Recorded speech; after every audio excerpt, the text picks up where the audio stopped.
It's your boy Angelo Soul Savage, man, and we got another video here today. We got Netanyahu sitting down with Fox to talk about the Gaza Strip and the plans for it. All right, let me play the video. You know, in this country, there's a lot of people who still wonder what role, if any, Saudi Arabia had in 9/11. Now, there's a lot of talk about Saudi Arabia, peace with Saudi Arabia, and then you read in the papers, well, Saudi Arabia says yes, but they have a caveat. There needs to be a Palestinian state. Since when did the Palestinians become so important to the Saudi Arabia? Well, we got the Abraham Accords because we went around the Palestinians. Because the Palestinians, whether they're Hamas or their competitors, the Palestinian Authority, they both want to see the end of Israel. The only difference is Hamas says, let's use it immediately by terror and military means, and the other guys say, no, let's do it by lawfare, by the ICC. Let's put pressure on Israel to withdraw to these indefensible lines where we're 9 miles wide. President Trump says Israel's too small. He cuts to the chase. Gets right to the point. And which is right. Yeah. Well, we can't be any smaller. I mean, we're not going to have an organization that is committed to our destruction 9 miles from the sea. All they have to do is cut us in half and we're dead. Right. So, yeah, that's something that may have been debated in Israel. But after October 7th, after the massacre, that's gone. Nobody's going to do that. Nobody's going to say, oh, just give them a Palestinian state. They just had one. It's called Gaza under Hamas. That was an effective Palestinian state. What happened with that, you see, was used as a springboard in an attempt to destroy us. When we complete the changeover of the Middle East, when we cut the Iranian axis down to even further than we've already cut it, when we make sure that Iran doesn't have nuclear weapons, when we destroy Hamas, that will set the stage for an additional agreement with the Saudis and with others. By the way, I believe also in the Muslim world, because it's peace through strength. When we are very strong and we stand together, That's what Trump said. objections that are raised now as insurmountable sort of change. And that happened in the first term. If you looked at what some of our Arab partners were saying or the conditions they had for the Abraham Accords, it's never going to happen. Now, it did happen because we had such a strong partnership. And I'll tell you, I don't want to get into all these verbal exchanges. They're not important. If we're strong, if we're victorious, peace will come, more peace will come, and it will sweep the day. I have no doubt about that. Okay. Mr. Prime Minister, Donald Trump has come up with this plan for Gaza, which is quite revolutionary. About people having the opportunity to move, about cleaning up the territory, about encouraging, or more than encouraging, Egypt and Jordan to take Gazans and so forth. What do you make of all of it? Yeah. I think that President Trump's proposal is the first fresh idea in years, and it has the potential to change everything in Gaza. Otherwise, we can keep coming back to the same thing over and over. Same old, same old, same old.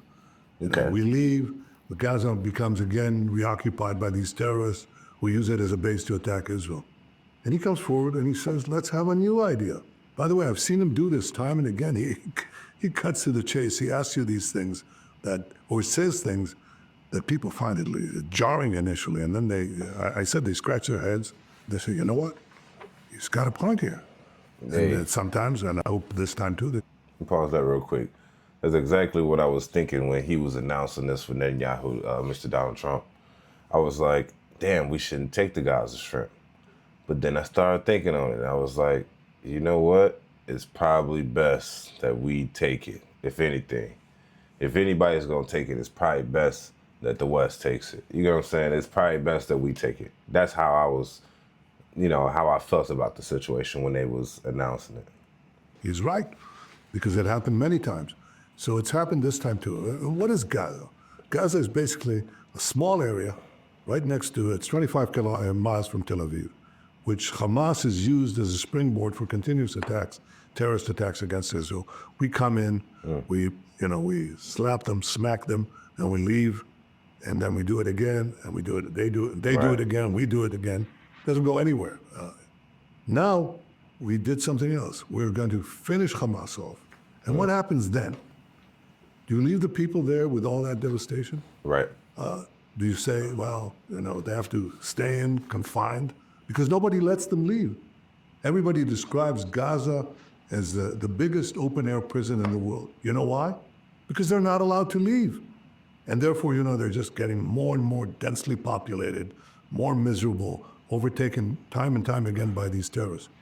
And in comes President Trump and he says, hey, open the gate, let them leave.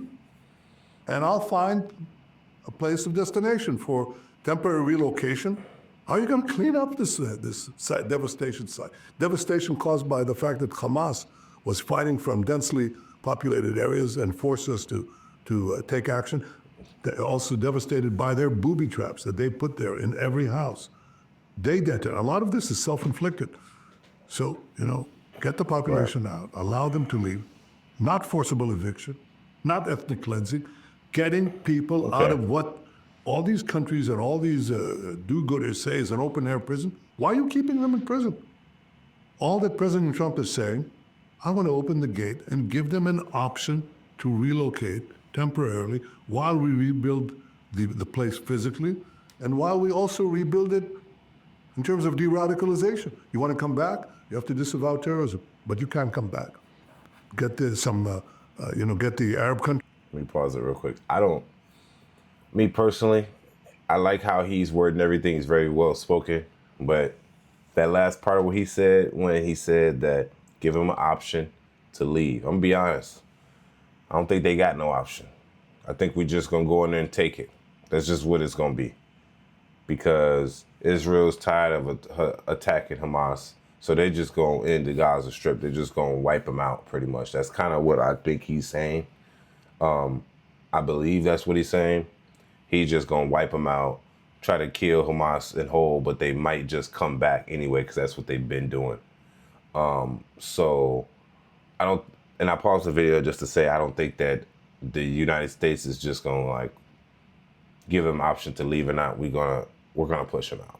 They're gonna be pushed out, or we're gonna just let Israel do what they were gonna do anyway, which was probably eradicate everybody there or push them out the country, pretty much. Their own area, they're gonna push them out because they still hunting.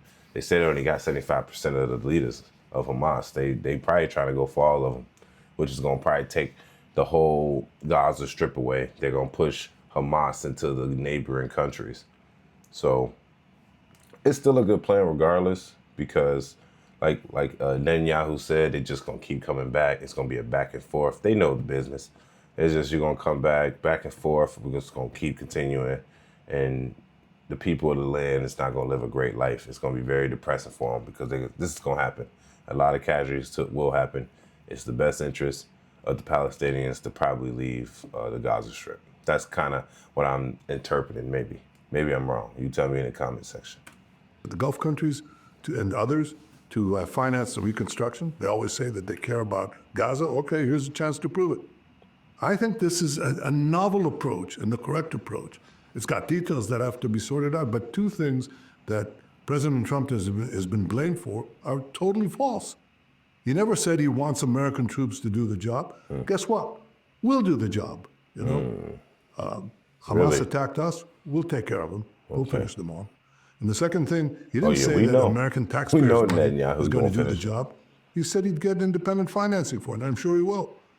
So I think this is a very, very good new approach. And rather than discounting it or guffawing about it or deriding it, I think we should pursue it because I think it's the right approach. Of course, you have to get the destination. Plus, You have in to the get interest of Israel, so we know how they to can go. relocate somewhere. I think that's the real issue that is involved here. Volunteering. Once you give them the option, they'll leave. You know how I know that? Because I got requests from Gaza before the war for people who wanted to leave, but they were locked because their neighbors, Egypt, wouldn't open the door. That's the truth. And you know something? Some of them would bribe the gatekeepers, not ours, but the gatekeepers in Egypt. They would bribe them. So the very rich got out, but those who wanted to leave couldn't leave. Give them an option. Give them an option, and I think that's just the right thing to do. All right. Netanyahu. All right. Seems like the man knows what he's talking about. He's probably been going over this for a very long time. What I'm going to say about this situation is that I think that the U.S. and Israel has already come up with the plan. They're going to push them out. I feel like we need that middle ground. It's kind of like a referee. I think the U.S. needs to be there. And of course, I'm American, so I'm going to speak in the betterment of America. So anything that involves helping Americans, helping America in general, I'm going to speak pro of that. So, but at the same time, if Israel is saying that we're going to go and try to eradicate Hamas in the Gaza Strip by any means necessary, that means it's going to be a lot more casualties, at least probably the rest of them or most of them. It's probably going to leave the population very small. I think their population to begin with was only like 2 million anyway. So I think it's going to like be very small. They're going to probably try to get Hamas out as much as they can. They're going to try to use their intelligence. Of course, they got one of the best. I do believe that, and I like I said, I'm biased. America taking the Gaza Strip is probably best for all the neighboring countries plus Israel, because Israel wants to take it. I guarantee you. See, he's already offering to pay for the rebuilding from the destruction they've caused. I think that we might pay for it or have an independent individual pay for it, but that's because either whatever Trump says, he's going to bring them back in. But I'm be honest, I don't trust that word. I feel like it doesn't make sense to do that because it can easily be infiltrated back by Hamas or any children of or people that want to revenge, Palestinians that want to revenge the death of their kids. You know, you got to worry about that stuff because you did kill off a lot of casualties and people that weren't involved. So when that happens, you have to see that, well, those kids might grow up and want revenge back on Israel. So somebody has to take it and somebody has to take control of it and give peace to it. I do think if the U.S. takes it, we build it back up, make it something nice. We could keep military stuff there. Might even have them nukes there. You hear me? I don't know. But all I do know is I don't think it's wise to allow it to be given back. Because when this whole war started with Israel, I assume, and this is my personal thought, I assumed that that's what they were doing it for the whole time anyway. And I assumed halfway through, I was like, wait, they are like killing a lot of people and they're like tearing down the whole city as they go. I think there's no returning back to this. I think they want to take the land. And that's what I was thinking, because that's usually what happens when it goes to war. Like, I'm just going to take this little spot. It's ours now. I don't think Israel should take it. Israel can pay for it to get reconstructed, but I don't think they should take it back. I think it's best for us to take it back, be a middleman for Israel and all the neighboring countries that don't want to, comply. I would advise them to comply due to the fact that we are almighty powerful. Not saying that we can just bully our way through, but I will state that Israel has kind of knocked these countries down to their knees, to the fact that they're a little weak. So if we keep funding Israel to keep attacking y'all, then that's just what it is. You know what I mean? That's just, you're done for eventually. And definitely if we're over there, it's going to be made way easier. They're going to do it faster. You get what I'm saying? I think we all going to come to the table and make a good agreement. I think that's just what it is at the end of the day. So tell me what y'all think in the comment section. It's your boy Angelo Savage. Make sure you like and please subscribe. That's it for today. It's your boy Deuce.